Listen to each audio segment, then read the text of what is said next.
Donald Trump had the opportunity this morning to speak in the Oval Office, and he had the opportunity to talk to a reporter. A reporter asked him about the ports in the U.S., that traffic has really slowed down, which obviously means that a lot of drivers are going to be losing their jobs. Listen to Donald Trump's response to this, and it goes to show you why he's such a bad businessman. Have a listen to this. Because business has slowed down, as you mentioned, we're seeing as a result, the ports here in the U.S., the traffic has really slowed, and now thousands of dock workers and truck drivers are worried about their jobs. Yeah, that means we lose less money. You know, when I see that, that means we lose less money. Look, China. What? That means we lose less money? No wonder why his casinos have filed for bankruptcy. This is the guy who's running the country, who's the great businessman, at least according to people like Cam Higby. I'll call him Pam Higby. All due respect to people out there with the name of Pam. Now, as you already know, the U.S. Surgeon General, who's been announced, never finished her residency and is not a practicing physician. So when he's asked about this, listen to the reason why he chose this person. Have a listen to this. You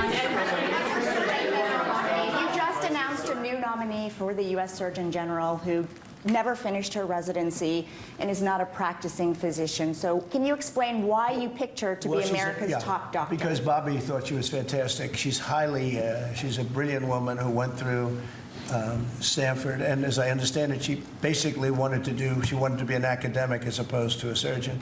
I think she graduated first in her class at Stanford.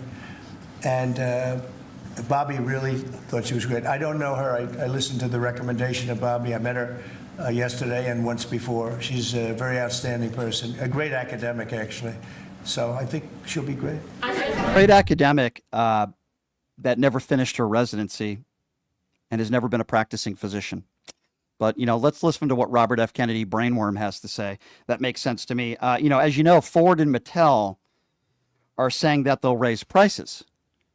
And they've been threatening to do so because of these tariffs. Listen to Donald Trump's response to this question.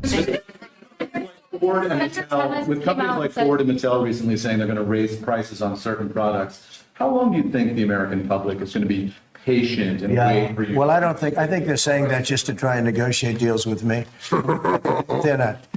Yeah, that's very funny. Who's the person that was laughing there, by the way? How many deals has he made, by the way? I'm just curious. How many deals has he made? I thought we heard 90 deals in 90 days. I'm just asking the question there. That's all. So this was probably the most insulting part of this press conference earlier today. When anytime Pete Buttigieg is mentioned, it seems like the radical right, to use a term of Cam Higby, the radical right seems to go homophobic and make homophobic jokes and make condescending jokes about Pete Buttigieg. They can't talk about his lack of intelligence or his education because he's a brilliant guy and he's very well educated. So Donald Trump today mocking Pete Buttigieg because of his sexuality. Have a listen to this. And when they took over, Buttigieg, who has no clue, he drives to work on his bicycle with his, in all fairness, with his husband on the back, which is a nice, loving relationship. But he didn't have a clue. This guy didn't have a clue. And he's actually a contender for president. Between him and Crockett, you can have that party. But listen to the idiot laughing, too, in the background, one of his cronies, making a joke about Pete Buttigieg and making a joke. Yeah. Who's that idiot laughing in the background? Can somebody help me out? That party.